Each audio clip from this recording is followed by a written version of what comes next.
ለፕሮቴስታንት ልጆች እንዲያስተምሩ ሰጠውኛ ለፕሮቴስታንት አስተማሩልኝ አለ ብላችሁ ከማልቀስ አግዙን ልጆች ኑና አስተምሩልን።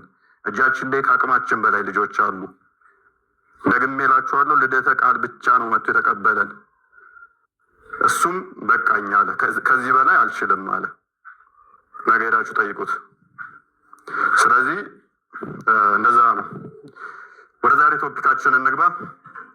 ዛሬ ቶፒካችን አላህ ተንቀሳቃሽ ነው። ያ ተንቀሳቃሽ ነው ስንል ፊዚካል ቦዲ ያለው ሲሆን ከአንዱ ወደ አንዱ ቦታ የሚቀይር ስፔስ ውስጥና ፕሌስ ውስጥ የሚገባ ታይም ውስጥ የሚገባ ፊዚካል ቦዲ ያለው እጅ፣ እግር፣ አይን ምናምን እንደኛው ያለው ነው። ማንንም አይመስልም ቢሉም እንደኛ ክሬሽን ውስጥ አይገባም ብለው ቢያምኑም ክሬሽን ውስጥ የሚገባ ነው። ነገር ግን በስንት ሰዓት ነው የሚገባው? ከሌሊቱ 9 ሰዓት ላይ የሚሉ አሉ። ማለት መረጃዎቹ ኦተንቲክ ናቸው። ከሌሊቱ 9 ሰዓት የሚላለ፣ ሌሊቱ 9 ሰዓት ከመድረሱ በፊት የሚላለ፣ ከሌሊቱ 9 ሰዓት የሚላለ፣ ሌሊቱ 9 ሰዓት ካለፈ በኋላ የሚላለ። የትኛው ሰዓት ላይስ ነው አላህ ከመቀመጫው ላይ ተነስቶ ወደ ቅርቢቱ ሰማይ የሚመጣው? ይሄንንም ታስረዱናላችሁ። ፕላስ ደግሞ እንደምታውቁት በዓለማችን ላይ ተመሳሳይ ሰዓት የለም። እሱንም አርጉመንት እናነሳዋለን። በዚሁ ጋር በተያያዘ ሀባሾችን ሪስፔክት አድርገናችሁ ብዙ አብረን የምንሰራው ይሆናል ማለት ነው። ከሀባሾች ጋር ብዙ አብረን የምንሰራቸው ስላሉ የእናንተንም አርጉመንት ዛሬ እፈልገዋለሁ። ትንሽ እናንተ ለየት ስለሚል ከዋቢያዎቹ ሶሻል ሚዲያው ላይ አብዛኞቹ ንጽጽር የሚሰሩት ዋቢያዎቹ ስለሆኑ የእነሱ የተመታ እንትን ነው። ይምጡ። ንጽጽር የሚሰሩት እንዳለ ዋቢያ ሴክት ነው ያለው። ሀባሾችን ግን እንፈልጋችኋለን። መሬት ላይ አብዛኛው ቁጥር ሀባሹ ነው፣ ጤናማው ሙስሊም ነው። ከዋቢያው ክንፍ ገዳይና አራጅ ክንፍ ነው። አጋንንታዊ አስተምሮ ያለውን ቀጥታ የሚቀበል ነው። እሱን አብረን የምናየው ይሆናል። ባላ ዙሪያ የምናነሳቸው ላይ ልዩነቶቻቸውም በዛው መጠን በአሁን ሰዓት ላይ በጣም ልዩነቶቻቸው ሰፍተው መስጊድ ላይ እየተጠላለዙ እየተራረዱ እየተገዳደሉ ነው። እሱም በሰፊው በዚህ 5 ወር ውስጥ የምንመለከት ይሆናል ማለት ነው። ክርስቲያን አንድ በአንድ እንትን ያስጀምረንና እንቀጥላለን። ክርስቲያን ወይ ያለው እሺ፣ እንኳን ድጋሚ በሰላም ተገናኘን። ሁላችሁም እንኳን ደህና መጣችሁ። ያው እንግዲህ ፎይ ብሎታል። እኔ ብዙ የምጨምረው ነገር የለም። ነገር ግን ከዚህ ጉዳይ ጋር በተያያዘ ፎይ ከዚህ በፊት ያው ይህን ትምህርት አስተምሮ ነበር ትዝ ካላችሁና ከዛ በኋላ ብዙ በራሳቸው የራሳቸውን ልዩነት እንዴት አድርገው እንዳለፏቸውና በምን ሁኔታ እንዳሉ የሚገልጹ አሁን አዳዲስ ቪዲዮዎችም እየወጡ ነው እና ያንን ደግሞ ሙስሊሞች እንደዚህ በጨዋ ደንብ መጥተው እንዲሞግቱ፣ እንዲያስተምሩ፣ እንዲጠየቁት ለጥያቄያችን መልስ እንዲመልሱ እንፈልጋለን ማለት ነው። አሁን እፎይ በጨዋ ደንብ ያቀረበው እንትን አለ። ያንን እንድትከተሉ እንጠይቃችኋለን ሙስሊሞች።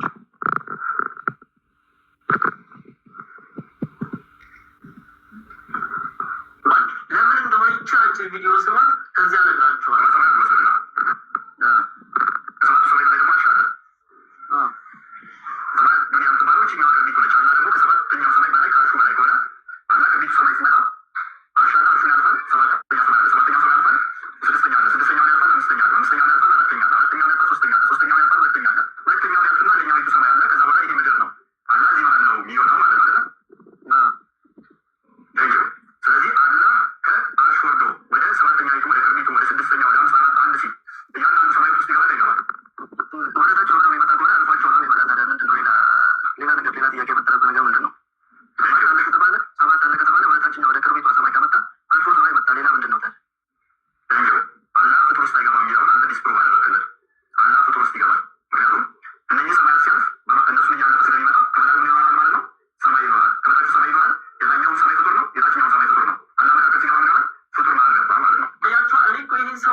ሙስሊሞች ጋር ደፍሮ ለመወያየት ምንድነው እንደዚህ የልብ እንዲሰማ ያደረገው የሚል ጥያቄ በተደጋጋሚ ይመጣልኝ ነበረ። ለካ ይሄ ሰውዬ ንጽጽር ሲያደርግ በተወሰነ መልኩም ቢሆን የኢስላምን አስተምህሮት ሪሰርች ለማድረግ ጥናት ያድርጓል። በተወሰነም ቢሆን ፎይ ያለ መረጃ አያወራም። 3900 ሰው አላ ጋይስ፣ ፎይ ያለ መረጃ አያወራም። ያላጠናውን ያላነበበውን በእስልምና ውስጥ የሌለ ነገር እንደማያነብ ከዚህ ውስጥ እየተረዳችሁ ማድረግ ዳሰሳ ለማድረግ ይሞክራል። ይህም ባደረገበትም ሰዓት ይህ ሰው ትክክለኛውን የኢስላም አስተምህሮት ሳይሆን በተሽቢህ የተሞላውን የኢስላም አስተምህሮት ነው ብሎ ያስበውን እሱን ነበረ ጥናትና ክትትል ሲያደርግ የነበረው ማለት ነው። ለዚህም ይህ ሰው የልብ ልብ እንዲሰማው አድርጎታል። ይህ ሰው ትክክለኛውን የኢስላም አስተምህሮት ላይ ጥናት አድርጎ ፎከስ አድርጎ በነበረ እንደዚህ የልብ ልብ እንደማይሰማው 100% እርግጠኛ ነው። ምክንያቱም ኢስላም ትክክለኛው አስተምህሮት ማለት ነው ለማንኛውም ጥያቄ አሳማኝ የሆነ መልስ ስለሚሰጥ ማለት ነው። እዚህ ቪዲዮ ላይ እንግዲህ እንደሰማችሁት ልጁ ላይ ሲሳለቅበትና የልብ ልብ ሲሰማው አይተናል። አንፈርድበትም። ምክንያቱም ይህ ሰውዬ እያመለከ ያለው ሰማይ ውስጥ ያለን የሆነን ፍጡር ነው እያመለከ ያለው። አሁንም የእናንተ ፈጣሪ በሰማይ ላይ እንደዚህ የሚወጣ የሚወርድ ከሆነ ከኔ አምላክ ምኑን ለየው አይነት ነገር ነው። ለዚያም ነው አንድ ሙሸቢህ የሆነ ተሽቢህ አመለካከት ያለበት አላህን አጥብቶ የማይገዛ ሰው ፀሐይ አምላኪ ጋር ቢከራከር ማሸነፍ አይችልም የተባለው። በዚህ አጋጣሚ ለዚህ ሰው ይህንን ቪዲዮ ሁላችሁም የቻላችሁትን ያክል ሜንሽንም እያደረጋችሁ ቢሆን አድርሱልኝ። ትክክለኛው የኢስላም አስተምህሮት ፈጣሪ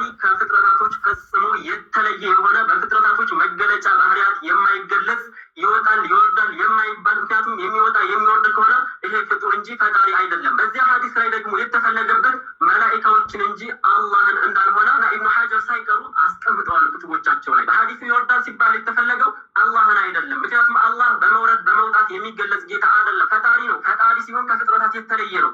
አያችኋል። ትክክለኛውን የኢስላም አስተምህሮት ጥናት አድርግ። እፎይ ኢንሻአላህ ትሰልማለህ። ይሄን ኢንሻአላህ ትሰልማለህ። ኦኬ እሺ። አሁን ትክክለኛው አስተምህሮ የቱ እንደሆነ እነዚህ አካላት እየመጡ ያስተምሩናል፣ ያስረዱናል ማለት ነው። እፎይ ቀጥል። ሪፍሌክሽን ስጠበት ባይዞ ይሄ ቪዲዮ ይሄ ብቻ ሳይሆን እንደዚህ እንትን ሪፍሌክሽን የሰጠበት ብዙ ሙስሊሞች ናቸው ምላሽ ብለው የሰጡበት የቆየ ነው። ላይቭ ከገባሁበት አይ ቲንክ ወደ 5 ወር እንደዚህ ይሆናል። የዛሬ 5 ወር 6 ወር አካባቢ ገብቼበት እርስ በርሳቸው የተፋጩ ጊዜ ነበር። ካስታወሳቸው አባሾች እና ዋቢያዎች ገብተው ቤቴ ውስጥ ኃይለኛ እንትን አድርገው ነበረ እና እሱን መሰረት አድርገው ብዙዎች ናቸው ምላሽ ለመስጠት የሞከሩት። አባሾች በተለይም ዋብያዎችን ይኸው እኛ የምንለው እኮ ለዚህ ነው። የዋብያ አምላክ ጣዖት ነው፣ የሚወርድ የሚገባ ፍጥረት ውስጥ የሚገባ ወደ ቅርቢቱ ሰማይ ውስጥ የሚገባ ደግሞ ከሆነ ሰማይ እንኳን አትሊስት አላህን ትበልጠዋለች ማለት ነው። ውስጡ ይገባል ማለት ከበላይና ከበታች ሰማይ አለ። ስለዚህ ሰማይ በትልቀት እንኳን ይበልጠዋል ማለት ነው። ከሰማይ የሚያንስ ነው አላህ። ስለዚህ አላህ ግዝፈቱ ራሱ የሆነ የተገደበ ነው። የሆነ ውስጥ የሆነ ጠቅልላችሁ እንደምትከቱት ነገር ነው። እግራችሁን ካልሲ ውስጥ እንደምትከቱት ማለት ነው። እንደዛ ነው አላህ ማለት እያሉ እነሱም ዋብያዎችን ሲመቱበት ታዝብ ያለው ማለት ነው። ኦኬ ፍጥረት ውስጥ እንደዛ የሚገባ የሆነ ነገር ውስጥ ተጠቅልሎ የሚገባ ተሰብስቦ የሚከተት ከሆነ አላህ እንደዛ አይነት አካል ደግሞ ፈጣሪ ሊሆን አይችልም፣ ፍጡር ነው ካሉን፣ ስለዚህ የዋብያ ወይንም ደግሞ እዚህ ሶሻል ሚዲያው ላይ ንጽጽር የሚሰሩ ልጆች የሚያመልኩት አካል ጣዖት ነው ወይንም ደግሞ ፍጡር ነው ማለት ነው። በሀባሾች እይታ መሰረት ሀባሾች እንደዚህኛውም ልጅ አነጋገር አላህ አይደለም የሚወርደው መልአክ ነው ያለው አይደለ?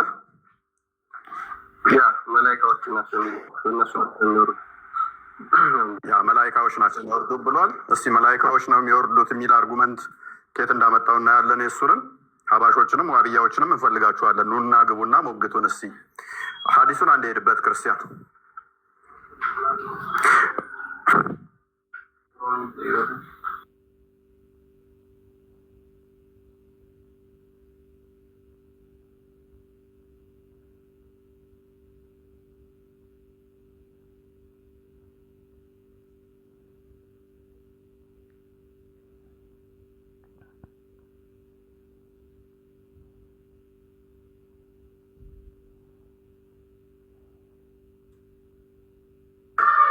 ሚዩትና ክርስቲያን ሳይ ሙስሊም 758 ኤ ላይ ነው የሚገኘው። ብዙ ሀዲሶች ናቸው ይዘ እና የተለያየ አይነት አወራረድ እንዳለን በዛው አሳያቸዋለሁ። ምን ይላል? አቡ ሁረይራ ሲሄድ አቡ ሁረይራ ሪፖርትድ አላህስ ሜሴንጀር አሴይንግ አቡ ሁረይራ እንዳስተላለፈ አላህ መልእክተኛ እንደተናገረው ይላል አወር ሎርድ the blessed and the exalted descended every night to the lowest heaven when 1/3 of the later part of the night is left. ምን አለ? ጌታችን የተባረከውና ከፍ ያለው ከሌሊቱ የኋለኛይቱ ክፍል 1/3 ሲቀር በሌሊቱ ወደ ታችኛው ወደ ሰማይ ይወርዳል፣ ወደ ቅርቢቷ ሰማይ ይወርዳል አለ። መቼ? ከሌሊቱ የኋለኛይቱ ክፍል 1/3 ሲቀር በዚህ አማካኝነት ይወርዳል። ይሄ ማለት 1/3 of the latter part of the night is left።